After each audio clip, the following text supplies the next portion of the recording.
Get ready for Changing Worldviews with Sharon Hughes, the 30-minute show packed with an hour's worth of information, bringing you familiar guests on important issues such as immigration, education, the Middle East, culture, religion, and the changing worldviews of Americans and the world. You've seen her on Fox News, you've read her on the World Wide Web. Now here's Sharon. For such a time as this. Freeing the minds of the brainwashed masses.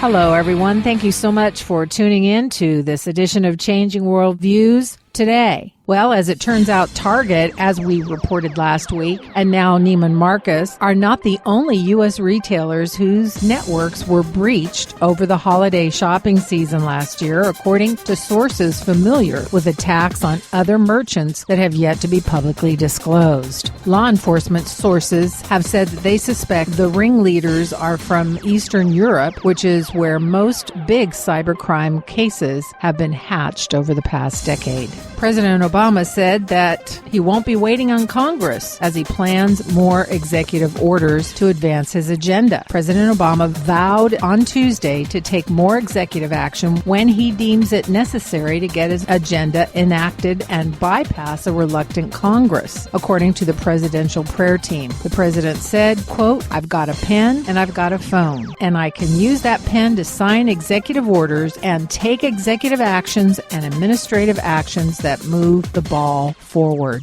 Iranian President Rouhani boasts, quote, "America surrendered." He boasted this on Twitter that the United States and other world powers effectively surrendered to Tehran with a newly struck nuclear deal. This brash statement, which is sure to rile those in Congress pressing for additional sanctions, comes just days after all sides of the negotiations announced the details for implementing the 6-month deal.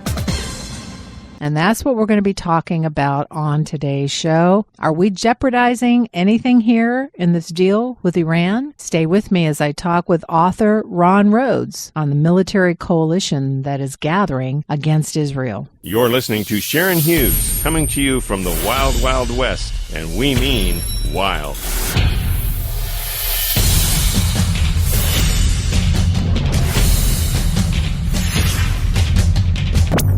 Well, thanks for staying with us. As we talked on Monday about Israel in the age of Obama and the two-state solution, Secretary of State John Kerry is pushing for. Today, we look at Iran more closely. John Hamill, writing for Lamplighter Ministries, points out that in 2009, when President Obama stood in Cairo, Egypt, and declared a, quote, "new beginning in relations between America and the Islamic world," Washington, D.C. responded. How? Well, words that were offensive to Muslims, such as terrorist or jihadist and Islamist radical, were extracted from the training manuals of our defense and intelligence communities. Many outspoken Muslims were promoted to key positions within the Obama administration, and at the same time, within the walls or halls of both our government and military, a significant number of Christians became the subject of scrutiny. And not only that, policies towards Israel clearly shifted. U.S. policy continues to demand, as we talked on Monday, that Israel return to its pre-1967 borders, even in respect to Jerusalem. And for months, the Obama administration has been pressuring Congress to cease imposing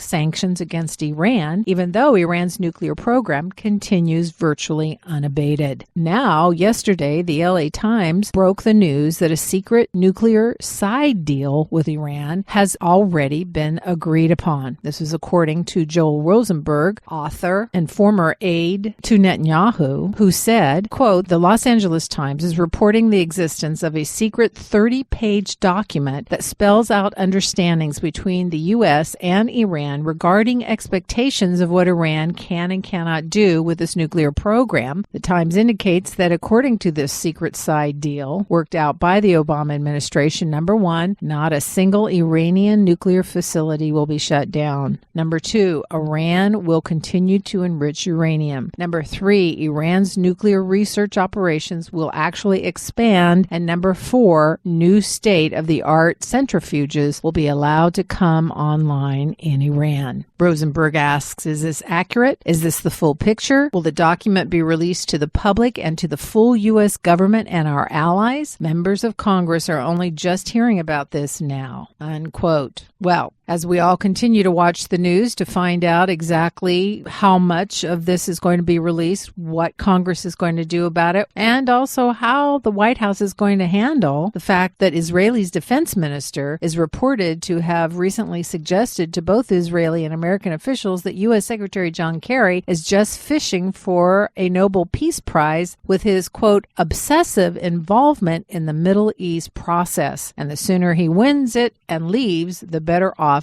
Israel will be. And while the Palestinians say give us Jerusalem or no peace, Iran says they need nukes to put down Israel. And Americans' confidence that John Kerry and Barack Obama are handling the Middle East situation well is not very high. Well, stay with me when we get back from this break. My interview recorded earlier with author of Northern Storm Rising, Russia, Iran, and the Endtimes Military Coalition Against Israel, Ron Rhodes, joins me to talk about primarily the ramifications of this current deal-making with Israel and Iran. Can Iran be trusted, or are they just buying time? That next, right after this. Let me speak as clearly and as plainly as I can.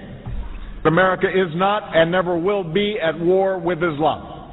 We will convey our deep appreciation for the Islamic faith, which has done so much over the centuries to shape the world. And when the first Muslim American was recently elected to Congress, he took the oath to defend our Constitution using the same Holy Quran. I want to tell you about a fantastic seminar that's coming up in the San Francisco Bay Area on January 17th and 18th. It's the Watchman on the Wall seminar put on by a ministry of Eagle's Wings. If you are just growing in your knowledge and passion for Israel, or you have been standing for Israel for years, this seminar will be an extraordinary way for you to be educated and activated on behalf of Israel and Jerusalem. There's 7 impacting teaching sessions. It's going to be held at the Father's House in Napa on Friday, January the 17th and Saturday, January the 18th. It's $89 per person, which includes all the materials, a manual, 8 CD audio teachings, and a DVD, or $149 per couple. You can register by going to www.eagleswings.to/WOTW or Watchman on the Wall, WOTW Napa, or call 1-800-519-4647, 1-800-519-4647 for the Watchman on the Wall seminar in Napa, California. Join Miles and Catherine Weiss and many others who will be conducting this Watchman on the Wall seminar January 17th and 18th, and there is a student rate of $35 available with ID. Again, call 1-800-519-4647. Again, call 1-800-519-4647. Well, thanks for staying with me. Okay, now I want to bring you my interview recorded earlier with author of Northern Storm Rising, Russia, Iran, and the Endtimes Military Coalition Against Israel, Ron Rhodes. If you go to our website, you'll see 4 maps there that show when the Jews were given Israel, how much they were given, and then each time these quote-unquote peace accords or land for peace were negotiated, and how much of that land Israel had to give up. In reality, it's not much land left at all. I mean, you got to see it for yourself. Check it out, changingworldviews.com, and see. It's just a spattering of places in the country of Israel right now that still belong to the Jews. We know that it isn't about land. We know it's about, well, like Mahmoud Ahmadinejad says, the goal is to wipe Israel off the map. And, by the way, as Helen Thomas, the White House correspondent who was caught on camera saying that the Jews should go back to where they came from, and when asked where that was, what did she say? Let's play that clip. Any comments on Israel? We're asking everybody today. Any comments on Israel? Tell them to get the hell out of Palestine. Ooh. Any better comments? Remember, these people are occupied, and it's their land. not German, it's not Poland. So where should they go? What should they do? They go home. Where's the home? Poland. So the Jews, Germany. You think Jews go back to Poland and Germany? And America and everywhere else. Helen Thomas retired as a result of those comments. Ron, thank you so much for coming back on the show. It's good to be with you. Why is the president of Iran fanning this Islamic fanaticism into a flame that we've talked about many times on our show? What would you like to say about that? He considers himself to be sort of a John the Baptist, preparing the way for the coming of the 12th Imam, that simply refers to a sort of a messianic Muslim leader who is supposed to overcome all resistance to Islam so that the entire planet will be Islamic. And what's very interesting is that Ahmadinejad has said that this will occur within 2 years. He says that we will soon know what it is like to live in a United States-free and Israel-free world. Sounds ominous, doesn't it? Wow, 2 years. Well, yes, and it's kind of interesting because all the government officials that he has installed in Iran are people who agree with him, and he's fired the people who don't agree with him. So he's got a government in place that is behind all of this. And when you consider the fact that there are many who believe that Iran has its eyes on developing a nuclear weapon, that's a very dangerous combination. What do we know for sure? That's a very good question, because there was a report released which called into question whether or not Iran was even developing nuclear weapons. And so for that reason, some people have backed off in their concern. Certainly there are intelligence officials around the world who think that's unwise. If you look at what the Israeli officials are saying, including the Israeli president, they all remain concerned that Israel may in fact be a target of an Iran nuclear strike in the very near future. And just to give you one example of what U.S. officials have observed, not too long ago, Iran was seen testing some of its missiles being launched off of a merchant ship. And what they were doing is they were launching these missiles up to about 300 miles in the atmosphere and then detonating them. The reason that's a concern is that United States military officials are very concerned about the possibility of what's called an EMP attack against the United States. That refers to an electromagnetic pulse. And the way that happens is that an enemy launches a nuclear weapon up to about 300 miles in the atmosphere and detonates it. And at that point, everything electronic goes out. Goodbye internet. Goodbye transportation. Goodbye microwave ovens. Goodbye anything electronic. And scientists tell us that that will last not 1 week, not a month, but possibly more than 1 year in terms of how long it will take to get things back up electronically. My goodness, so how real is that threat? They concluded that there is a very real threat, and the question becomes, do different nations have the knowledge to pull this off? And it's the conclusion of U.S. intelligence officers that Russia can do it, Iran can do it. In fact, a number of nations have the ability to take this into action. Now, the one thing that would be holding Iran back would be possession of a nuclear weapon. But even those who believe this report that came out about Iran maybe not having nuclear weapons, even they conclude that Iran probably will have nuclear weapons. And so this is not something that we should take lightly. I was going to say that the president of Iran has openly stated that he intends to get rid of the United States. And you can't do that without nuclear weapons. And so I think that the concern that U.S. officials have about this is very real. And your book says Russia, Iran, and the emerging Endtimes military coalition against Israel. So are you saying that Russia and Iran are merging together or will merge together, part of a military coalition that's going to come against Israel and perhaps the United States? What's interesting, in Ezekiel, very specific nations are mentioned as joining together, and that would include not just Russia and Iran, but also Turkey and Syria and Libya, the Sudan. And so these nations are predominantly Muslim, except for Russia. And when Ezekiel actually wrote this 2,600 years ago, those nations were not Islamic. Islam didn't even exist yet. So people might have wondered, what draws all these nations together? What do they have in common? And it's only in recent history that it's become clear that the one thing that ties them together is the fact that they are Muslim. They are Islamic and they hate Israel. It might interest you to know that even 20% of the population of Russia is Islamic. That surprises a lot of people. 20%?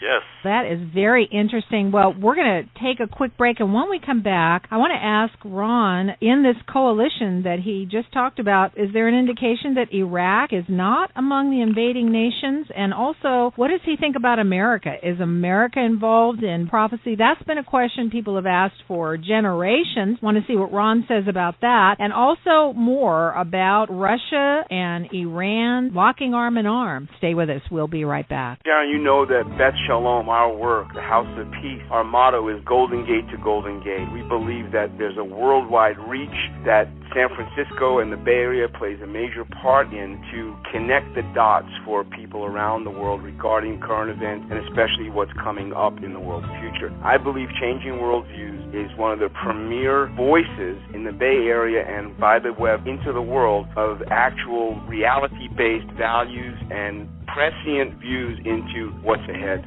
Thank you. Sharon Hughes, your genuine alternative voice, bringing you commentary on the issues that matter most. If you'd like to change the world, won't you partner with us? For a donation of $15 a month, you'll receive online access to special partner-only podcasts, our monthly Best of the Best program on CD, and Sharon's monthly Saying It Like It Is letter, plus our facts, stats, and other helpful info booklet. Just go to changingworldviews.com/donation page and sign up online. Or send your first $15 donation to Changing Worldviews, P.O. Box 750624, Petaluma, California 94975-0624. Sign up today to begin receiving all these benefits now. You'll not only help us stay on the air in your area, but it's a way to let Sharon know you're standing with her.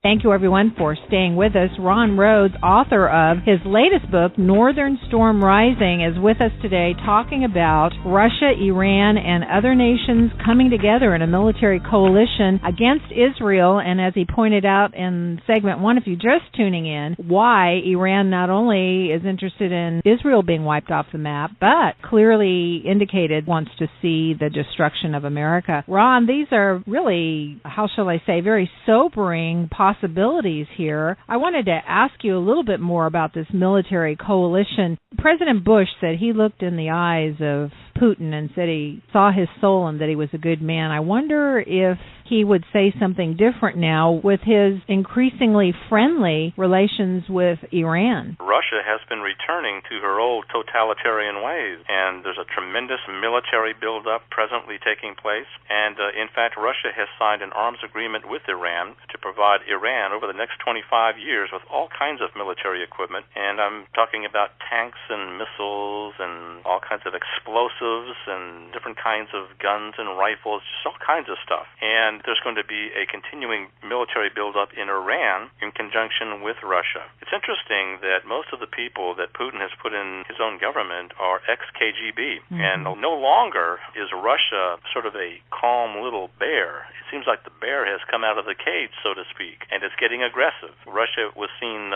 launching test missiles off the coast of France. In just a minute, I want to ask you about Iraq and about America and this coalition of military force against Israel, but let me just ask you this question. Mutual assured destruction, or the MAD policy, can you describe that to us? And also, will it serve as a nuclear deterrent against Muslim countries with nuclear capabilities such as Iran? Well, that's a very good question. It used to work with the Russians.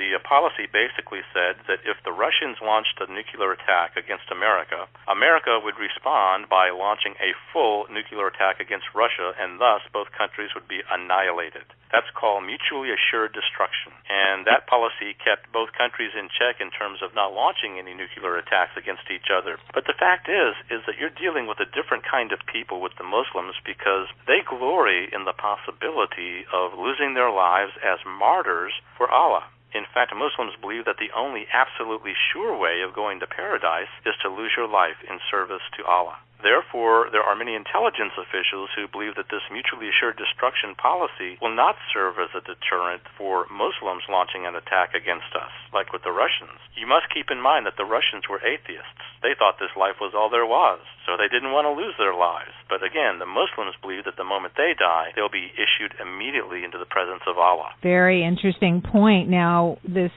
end times, if we can call it, extremism among Muslims, an apocalyptic end of days kind of view that they have, mainstream Shiite Muslims envision that a great armed jihad will result in the subjugation of the entire world to Islam. You know, mainstream Shiite Muslims have always believed that the governments of the world ought to be controlled by Islam. Now, to be fair, there are some Muslims who believe that they can live out their lives in any country under any government, but that's not true of the Shiites. The Shiites believe that every government has to be Islamic, and so therefore they believe that eventually the entire world will be Islamic, and they believe that this jihad, this final jihad, will take place under the leadership of the 12th Imam, this great messianic Muslim leader who is allegedly going to come in the future, and allegedly this individual will subjugate the entire world to Islam so that no Christians will remain, no Jews, no people of any other religion except Muslims. So why aren't more people talking about this in the mainstream media? I mean, are we just so politically correct or so afraid? What's going on? Many intelligence officials were talking about this, and if you keep up with reading a lot of the secular literature about Iran and about the potential threat against the United States, there certainly are a lot of warnings taking place today, but I think that there's sort of a feeling among many Americans that we're invulnerable. We're Americans. We're the strongest nation in the world. And that kind of mentality, I think, can be dangerous because the fact is we're living in a different age today. When you have a situation in which terrorists can get their hands on nuclear weapons, that is a dangerous, dangerous scenario for America because, as I point out in the book, some intelligence officials believe that the chances of a nuclear attack against America are as high as 70% over the next 10 years. My goodness. I think as we get further away from 9/11 can contribute to this lack of vulnerability, as you mentioned. Ron, we're going to take another quick break. Stay with us. We'll be right back. Exposing the worldviews behind the political, cultural, and ideological wars being waged in our nation and world, Sharon packs an hour's worth of information into every half hour with news you can use. Academia is often the wellspring of race hatred. This is something that we need to recognize. Eugenics, indeed, was a campaign to create a master race by do-gooders and progressives. They were attempting to create a utopia. What's ending up happening is that Christians who say, I don't care about issues, they realize that's what's being used to silence the gospel. If they can silence the truth, they will silence the gospel. You're being a watchwoman on the wall, Sharon. I say that with all sincerity. Appreciate what you're doing to sound the alarm, and we need more shows like yours. Changing Worldviews is funded entirely through the tax-deductible donations of our supporters. If you've not done so already, renew your active support today. And if you're new to Changing Worldviews, would you consider helping us with a donation, becoming a monthly partner to help get the truth out and tell the world the side of the story that mainstream media doesn't report? Thank you so much ahead of time for supporting our efforts. We're talking about Iran, we're talking about Russia, we're talking about the possibility of nuclear weapons in the hands of Iran. Ron, let me ask you, because as you talk about this military coalition coming together, which I think is something that really people need to keep an eye on as they see this forming. We do know in the Bible it says at the end times every nation is going to come against Israel, which is always a question mark for me. Does that include America? But let me ask you this question about Iraq. Is Iraq not going to be a part of that military coalition, and why not? Well, it's really two possible answers. There are some who believe that Iraq could be a part of the coalition because in addition to the nations mentioned specifically in Ezekiel 38, there's also the phrase, and many peoples with you will join you. So it's always possible that Iraq could be a part of those many peoples with you. However, I think that the greater possibility is that Iraq will not participate in this invasion. Many place this invasion early in a future tribulation period, and that's a word that Christians use to describe the very end times of human history, during which a sinister figure known as the Antichrist will emerge. And it's believed by many Christians, based upon Revelation 17 and 18, that this figure, this world leader, will actually set up his headquarters in a rebuilt Babylon in Iraq. And according to Scripture, this great leader will actually sign a peace pact with Israel that will last for a 7-year period. So the idea is, if this leader really does sign a 7-year peace pact with Israel, then he will not be a part of this invading force that launches into Israel. Once this coalition is destroyed, it could be that this Antichrist figure will actually try to take credit for it, as if it was he who did the destruction of these nations that went into Israel. So, it's something that's very fascinating in terms of what Scripture reveals about it. Mm-hmm. And it's not cut and dry. And let me ask you the big question that I know that many have asked and many have tried to answer according to what they believe, but do you think that America is involved in Bible prophecy? And if America is not mentioned, what explains America's absence? Well, that's a good question. My personal viewpoint is that America is not mentioned in Bible prophecy. Why not? Well, it could be that America just doesn't play a significant role in the end times. That may be a little unbelievable, though, because the United States is the single greatest ally of the nation of Israel. And, of course, Israel is at the very heart of Bible prophecy. So it would seem that the greatest ally, the United States, it would seem that they would be mentioned in the Bible. Some speculate that maybe America will implode due to its ever-escalating moral and spiritual degeneration. Things are falling apart morally in this country. Still others suggest the possibility that America could be weakened by some kind of a nuclear attack. Harvard professor Graham Allison, who is a very well-known professor, says that it's much more likely than not that there will be a nuclear attack on U.S. soil in the next 10 years. Our economy collapses. We'll be greatly weakened in terms of our ability to respond militarily in different parts of the world. So that's a possibility. And then finally, I think it's a possibility that America could suffer an EMP attack. That's an electromagnetic pulse attack that knocks out all of our electronic components for a year or more. There's a number of different possibilities. Very interesting. Well, I have to bring this up. Israel having land restored to them in the Six-Day War, now called the occupation. So I believe our best policy is to protect Jerusalem, not divide Jerusalem. And it's very clear that when God made promises to Abraham way back in what's called the Abrahamic Covenant, very specific land promises were given to Israel. And so even though I do believe we should pray for the peace of Jerusalem and to, get them to stop killing each other, nevertheless, like I said, I believe our best policy is to protect Jerusalem and not divide it. When we talk about such issues, I always like to give our guests an opportunity to tell our audience, why should our listeners believe the things that you've said? Well, Scripture says that Israel would move back into the land. That was prophesied in Ezekiel 36 and 37, and it began happening in 1948 when Israel became a nation. Ezekiel 38 and 39 goes on to say that after that time, alliances will develop between key nations, including Russia, Iran, Turkey, Sudan, Libya, and other nations. And one thing that these various nations have in their alliance is a common hatred of Israel. Iran's president says he wants to wipe Israel off the map. And we've talked about this messianic figure, the 12th Imam, who says he wants to make the entire world Islamic. Let me just close this way. The way that we know that a thunderstorm is coming our way is that we typically see ominous clouds on the horizon and flashes of lightning off in the distance and distant rumblings of thunder. Witnessing those signs, a person rightly concludes that a storm is coming. Well, I've entitled my book, Northern Storm Rising, because we witness the very signs starting to come together, and I believe the stage is being set for the eventual fulfillment of these verses. Because I believe, Ron, that there is hope in the face of so much contradiction, would you like to say why you think there is hope? There's great hope just in understanding prophecy. God didn't just give us prophecy so that we could understand what's going to take place in the end times. Rather, God gave us prophecy, number one, to let human beings know that He was real, and also as a motivation for people to turn back to Him. And that means that no matter what confronts us in the future, we will walk with God hand in hand right into whatever faces us. And that's what gives us true hope.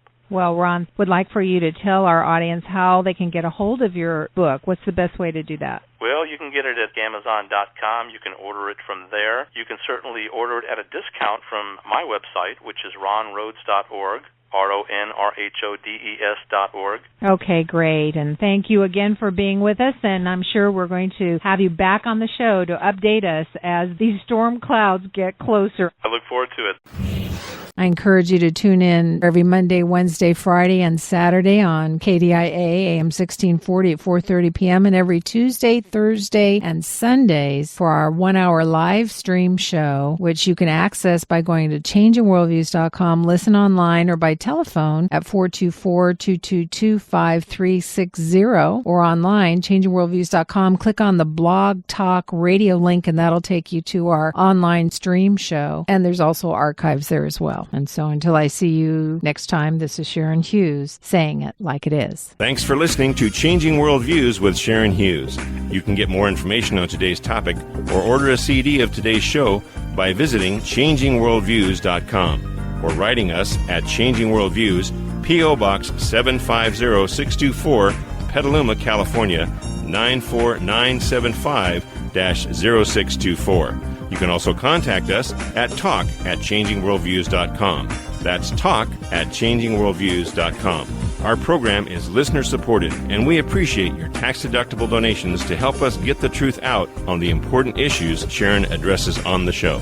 So until next time, remember, stay alert, stay informed. We live in a changing world.